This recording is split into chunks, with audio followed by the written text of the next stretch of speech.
오늘 우리가 읽은 이 시편 77편은 아주 낙심에 빠져 있는 성도가 쓴 시입니다. 어떤 문제 때문에 그렇게 낙심했는지는 본문에 기록되어 있지 않습니다. 그러나 사실 그거는 문제가 아니죠.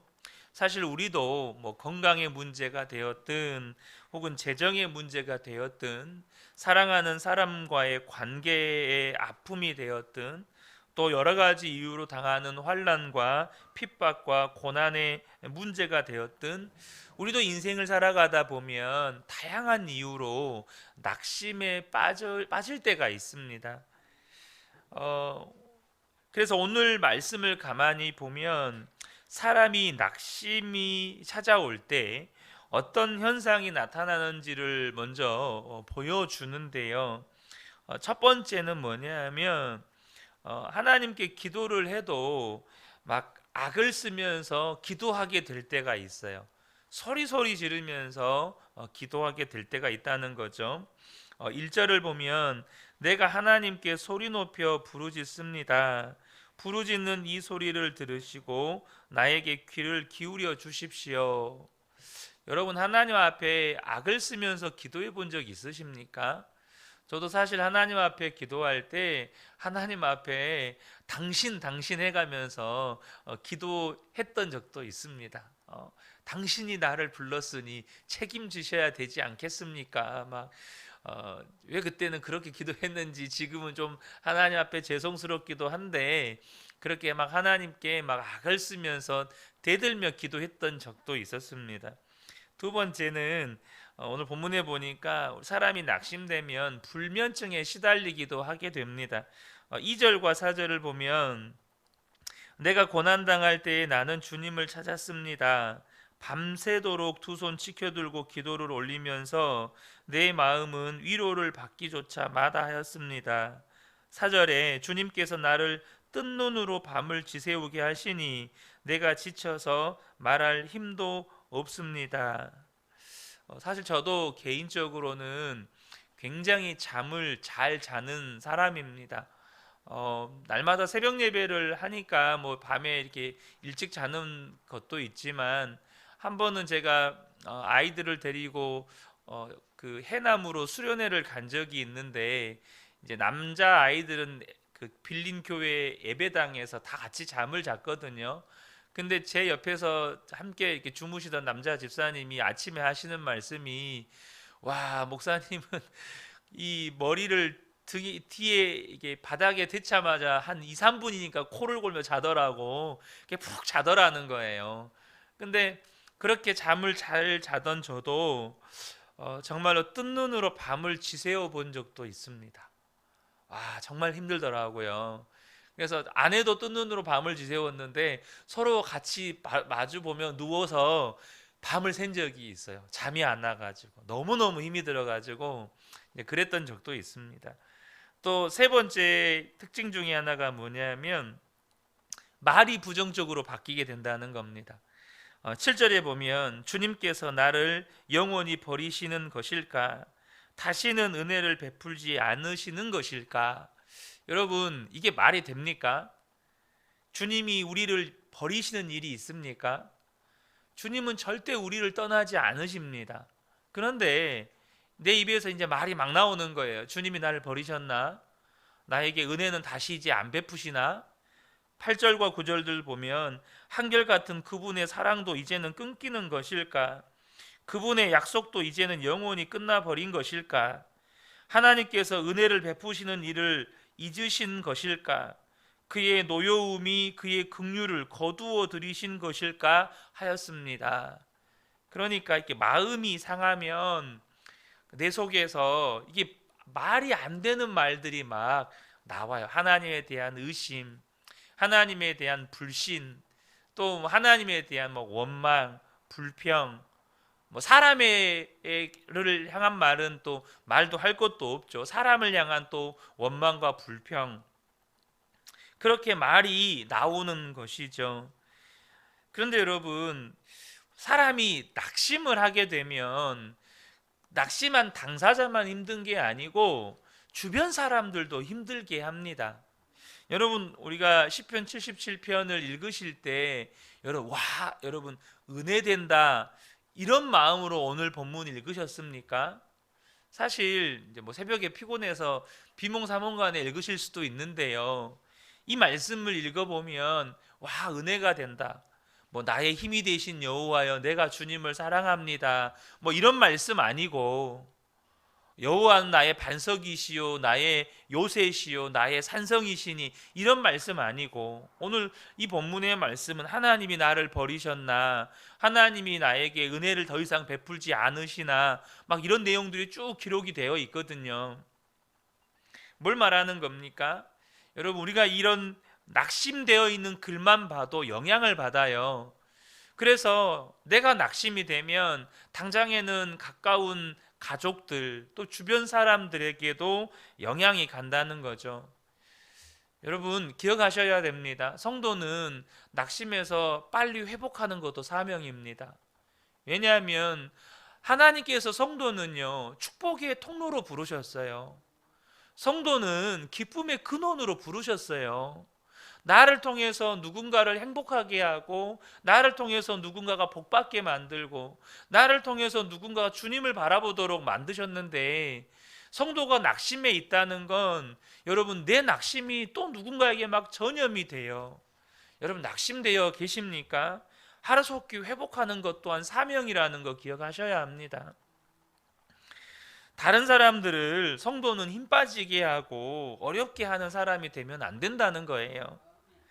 그런데 오늘 본문을 볼 때 한 가지 감사한 것은 시편 기자가 낙심에 있으면서도 계속 기도를 하고 있다는 것입니다.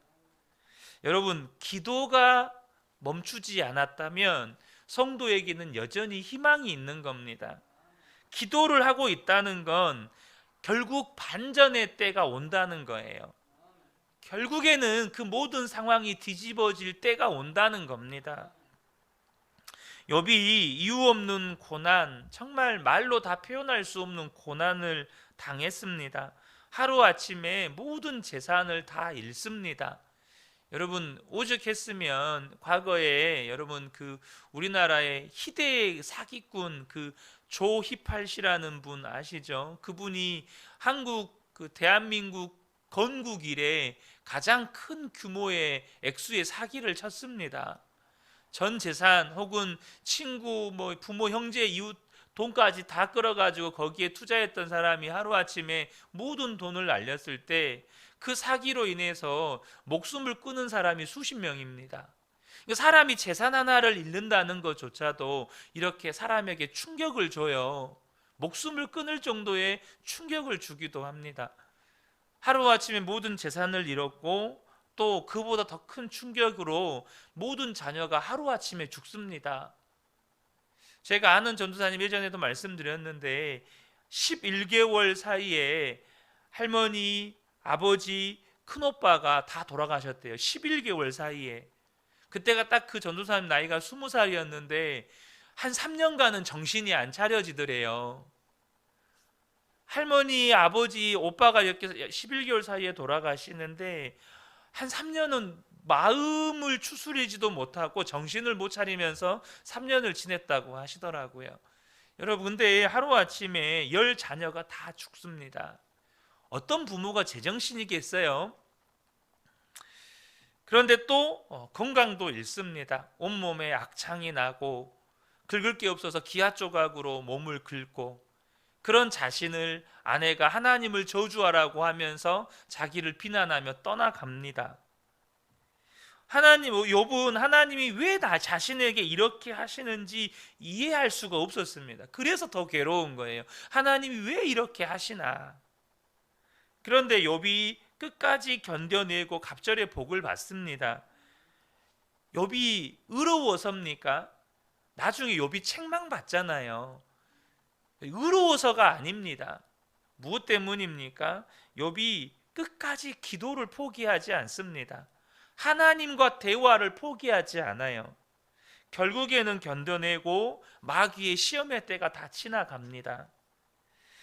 팀 켈러 목사님의 기도라는 책에 자기 이야기가 기록이 되어 있는데요. 여러분 아마 벌써 지금 10년이 다 돼가죠. 우리나라 그 세월호 사건이 있었을 때에 여러분 그때 어떠셨습니까? 어, 저도 한 몇 달간은 마음이 너무 힘이 들었어요. 뭐 우울증까지라고까지는 말 못하겠는데 그때 그 10대 아이들 이렇게 죽어가는 그 영혼들이 막 이게 막 너무 마음이 힘들어서 몇 개월간 마음이 정말 힘들었거든요. 그때 안산이라는 도시는 정말 장례식장이었다고 하더라고요. 완전 안산이란 도시 자체가 장례식 같은 그런 분위기에 휩싸였다고 그런 말을 들었습니다. 그런데 그거보다 더 심각했던 여러분 2001년도 9.11 테러가 뉴욕에서 일어납니다. 정말 수천 명의 사람들이 죽게 되죠. 팀 켈러 목사님의 표현대로 하면 온 뉴욕시가 우울증에 걸렸다고 합니다. 기쁠 일이 없었죠. 이 나라가 어려운 것뿐만 아니라 이 팀 켈러 목사님 가정에도 이제 어려움이 닥쳤습니다. 사모님은 크론병을 앓게 됐고 목사님은 갑상선 암 진단을 받게 됩니다. 사실 크론병도 굉장히 힘든 희귀 난치병이거든요. 그러니까 총체적인 어려운 문제가 생긴 거죠. 그런데 사모님이 목사님에게 이런 이야기를 합니다. 여보, 우리가 매일 저녁마다 머리를 맞대고 함께 기도합시다. 근데 사모님이 그런 말씀을 하시는데 목사님이 선뜻 그럽시다 라고 말을 못 하겠더라는 거예요. 뭐 한번 같이 기도하는 건 필요할지 모르겠지만 매일 저녁마다 아내와 머리를 맞대고 기도를 해야 하나? 기도는 각자 하면 되지. 남편 목사님의 반응이 적극적이지를 않으니까 사모님이 이런 이야기를 했다고 합니다. 우리가 만약 죽을 병에 걸려서 의사를 찾아갔는데 의사가 하는 말이 매일 이 약을 정한 시간에 먹어야만 당신의 생명을 유지할 수 있습니다. 만약 이 약을 제 시간에 먹지 않으면 수시간 내로 죽습니다. 라고 이 처방을 받았다고 한다면 그러면 당신은 매일 그 시간 정한 시간에 그 약을 먹지 않겠습니까? 우리의 이 처지가 매일 하나님 앞에 지금 기도해야 할 때가 아니겠습니까? 라고 말씀을 하시는 거예요. 그러니까 목사님의 마음에 정신이 번쩍 들었다는 거죠. 아, 내가 정말 지금 기도해야 할 때잖아. 습관이 아니라고, 또 아내와 함께 이렇게 머리를 맞대고 기도하는 게 어색하다고 주저할 때가 아니라는 생각이 들었습니다. 그래서 목사님과 사모님이 매일 시간을 정해놓고 함께 머리를 맞대고 하나님께 기도하기 시작을 했습니다. 심지어 해외에 나가더라도 전화로라도 함께 기도를 했다는 거예요. 그러면서 그 모든 상황들을 극복해 나갔다는 기록을 써놓으셨습니다. 사랑하는 성도 여러분, 혹시 낙심 가운데 계신 분이 계십니까? 그러면 여러분 기도를 멈추지 않으셔야 합니다. 정말로 주님 앞에 기도하는 것을 멈추지 않으셔야 돼요. 여러분, 왜 우리가 그렇게 기도를 해야 합니까? 기도에 다양한 은혜들이 있는데요. 그 중에 놀라운 은혜 가운데 하나가 뭐냐면 기도는 우리의 관점을 바꾸어 준다는 겁니다. 그래서 여러분, 기도를 시작할 때의 마음이 다르고 기도를 하다가 마음이 다르고 기도가 끝난 다음에 우리의 마음이 달라집니다. 기도의 은혜 중에 하나가 그거예요. 처음에는 문제 때문에 기도를 시작해요. 하나님, 저 이게 너무 힘듭니다. 하나님, 저 이것 좀 해결해 주세요. 하나님, 이거 빨리 응답해 주세요. 기도의 시작은 다 이렇습니다. 대부분의 성도들이 어떤 문제로 괴로워서 하나님 앞에 기도하기 시작해요. 그런데 기도를 하다 보면 나의 관점이 바뀌기 시작하고, 그러다 보면 심지어는 이 문제 때문에 시작했던 기도가 기도의 제목이 바뀌어 버립니다. 그리고 기도가 끝난 다음에는 문제는 해결이 안 됐는데 기도하는 내가 바뀌어 있는 것을 보게 됩니다. 기도는 단순히 종교 행위가 아니에요. 어느 사모님이 목회도 너무 어렵고 남편 목사님과의 관계도 너무 어려워서 우울증에 사로잡혔습니다. 그래서 날마다 죽고 싶은 생각밖에 안 드는 거예요. 죽고 싶다. 자살이 죄가 아니라면 자살이라도 하고 싶은 마음, 더 이상 살고 싶은 마음이 하나도 없는 거예요. 그 이야기를 들은 다른 아는 친한 목사님이 지금 너무너무 심각하구나, 지금 사모님이 너무너무 심각한 상태에 빠졌구나, 기도도 안 나오더라는 거예요. 그래서 목사님이, 사모님 이러다가 진짜 큰일 납니다. 기도가 안 되면 그냥 예수님이라도 부르세요. 그냥 기도하지 마시고 그냥 계속 예수님이라도 부르세요. 그런데 며칠 뒤에 그 사모님에게 연락이 왔어요. 뭐냐면, 목사님이 하라는 대로 예수님만 계속 불렀습니다. 그런데 어느 순간에 화들짝 제가 놀라게 됐습니다. 그러니까 자기가 우울증에 시달려 있고, 그리고 죽고 싶다는 생각에 사로잡혀 있는 것조차도 본인은 그냥 문제가 아니라고 생각을 했는데, 예수님만 부르고 있다 보니까 갑자기 깜짝 놀라면서 내가 지금 무슨 생각을 하고 있는 거지 하면서 정신이 들더라는 거예요. 여러분, 이게 은혜입니다. 그냥 그 전에는 죽고 싶다 이 생각만 했는데, 그냥 예수님만 부르고 있었더니 내가 지금 무슨 생각을 하고 있지? 이 생각이 드는 거예요. 여러분, 영적으로 완전히 혼란에 빠져 있는 사람은 자기가 가진 생각이 마귀에게 미혹을 받은 생각이라는 것도 전혀 모릅니다. 자기의 생각이 마귀의 미혹이라는 것조차 모르고 살아요.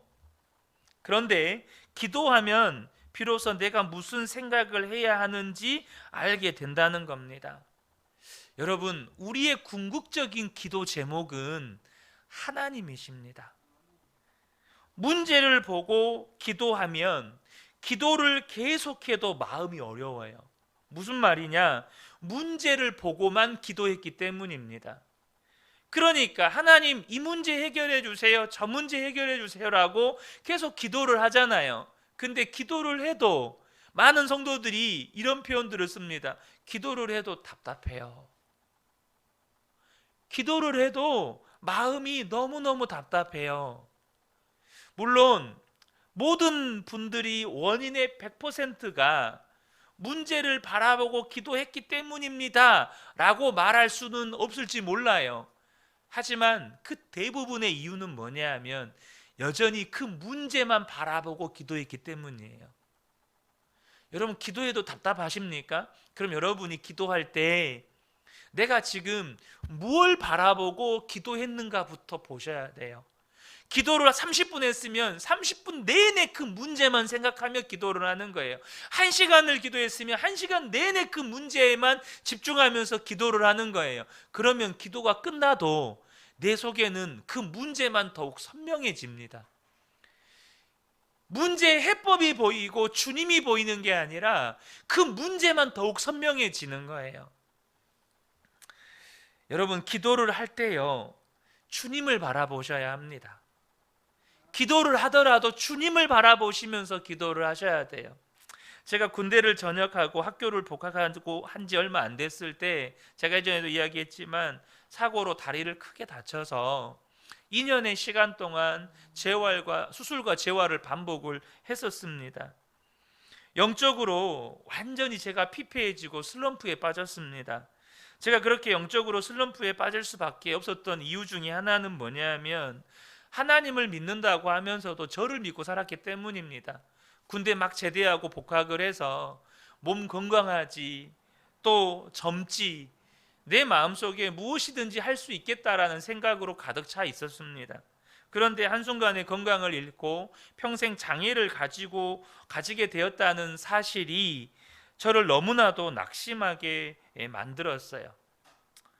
그렇게 가정 가운데 어려움을 주셨으면 됐지 왜 건강까지 가져가시냐고, 도대체 왜 이렇게까지 하시냐고, 하나님에 대한 서운함, 원망. 그래서 제가 아까도 말씀드렸지만 하나님 앞에 고래고래 소리 지르면서 막 삿대질하면서 기도했을 때가 그 시기였습니다. 학교 다닐 의욕이 없어서 결국에는 휴학을 하게 되고 아예 집 안에 틀어박혀서 바깥 출입을 하지 않으면서 이렇게 대인 기피증까지 앓게 되었습니다. 그러던 어느 날 하나님의 은혜로 다시 제가 새벽 예배를 시작을 했고, 새벽 예배 하여튼 모든 예배를 다 참석을 했어요. 하루는 몸이 너무 피곤한 거예요.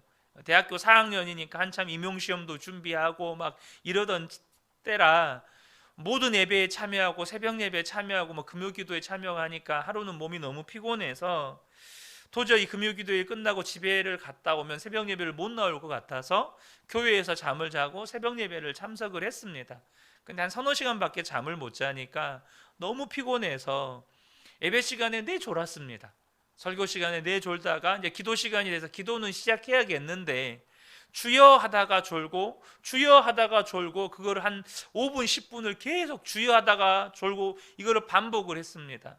그런데 어느 순간에 뭐 기도 말은 생각도 안 나고 주여 졸고 주여 졸고를 반복하는데 어느 순간에 제 속에서 주여 하면서 외마디 그 말 한마디와 함께 통곡이 터져 나왔습니다. 그것도 참 신기하더라고요. 몇 초 전까지 졸다 기도하다를 반복했다가 그 주여라는 말 한마디에 내 속에서 통곡함이 터져 나오는데 한 30분 주여만 외치면서 계속 통곡하면서 울었습니다. 그런데 그때 제가 너무나도 신비한 경험을 했는데요, 저는 주여 외에는 끝까지 기도할 때까지 한마디 말도 하지 않았습니다. 다른 기도가 생각도 안 났고 하지도 않았어요. 근데 주여라는 그 외침 안에 제 안에 계신 성령님께서 제 속에 있는 모든 마음의 소원을 주님 앞에 다 올려드리는 것 같은 그런 기도가 나오는 거예요. 그러니까 제 입술은 주여만 외치고 있었는데 제 속에 계신 성령님은 제 안에 있는 모든 마음의 소원들을 주님께 올려드리는 것 같은 그러한 기도. 저는 그때 당시에 기도가 주님을 바라보는 것이다, 기도가 주님을 만나는 것이다, 그런 정립조차 되어 있지 않았을 때였습니다. 근데 여러분 꼭 기억하셔야 합니다. 기도는 주님을 바라보는 것입니다. 기도는 주님을 만나는 거예요. 그게 기도의 핵심입니다. 시편 기자는 문제를 해결해 달라고 기도하지 않고 하나님을 구했어요. 2절에 보면 내가 고난 당할 때 나는 주님을 찾았습니다. 고난을 해결해 달라고 기도하지 않고 주님을 찾는 거예요. 어린아이가 우는 이유는 여러 가지가 있습니다. 배가 고플 수도 있고 변을 봤을 수도 있고 아플 수도 있어요. 그런데요, 울면 응답은 엄마예요. 엄마가 와서 모든 걸 해결해 주는 겁니다. 여러분, 어린아이의 기도가 우리에게 필요한 기도예요. 뭡니까? 그 울음은 엄마를 찾는 거예요.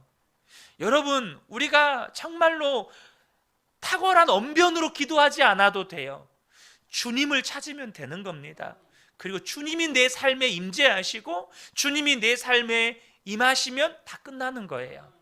사랑하는 성도 여러분, 그러므로 저와 여러분이 기도하실 때 주님을 바라보시고 주님을 구하시고 주님을 찾으시기를 축복합니다.